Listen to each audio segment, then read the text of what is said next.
আসসালামু আলাইকুম। কেমন আছো বন্ধুরা তোমরা সবাই? তো আজকে আমাদের একটা ঘরে দাওয়াত ছিল, এই জন্য ওইখানে গেলাম। যাওয়ার পরে তো খাবার দাবার দিছে, দেওয়ার পরে জাস্ট একটু একটু করে খেলাম। এটা রাত্রে দাওয়াত ছিল, তো অনেক আয়োজন করছি, অনেক ফল টল সব কিছুই দিছি। তো খেয়ে দিয়ে আসলাম, আমাদের জন্য আবার ঘরে নিয়ে আসলাম। রসমালাইটা কেমন হয়েছে বলবা। আমার বোনের ছেলেটা যায়নি, ওর জন্য নিয়ে আসছি ঘরে। যাই হোক, এগুলো খাওয়া দাওয়া করে আমরা আসলাম। তো আজকে ফুচকা বানাবো। এই যে দেখো, আমরা ফুচকাগুলো ভেজে নিচ্ছি। তো রাত্রে আমরা আজকে আবার ফুচকা খাবো সবাই। তো আমাদের ফুচকাগুলো ভাজা হয়ে গেছে।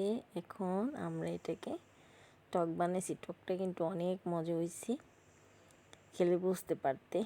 যাই হোক, এটা আমরা রুমে সুন্দর করে ঘরোয়া পদ্ধতিতে বানাইলাম। জাস্ট এখন খাওয়া দাওয়া করতেছি, কিন্তু অনেক মজা হয়েছে। তো খুব ভালো লাগলো। তারপর কেমন লাগলো তোমাদের থেকে অবশ্যই বলবা। আল্লাহ হাফেজ।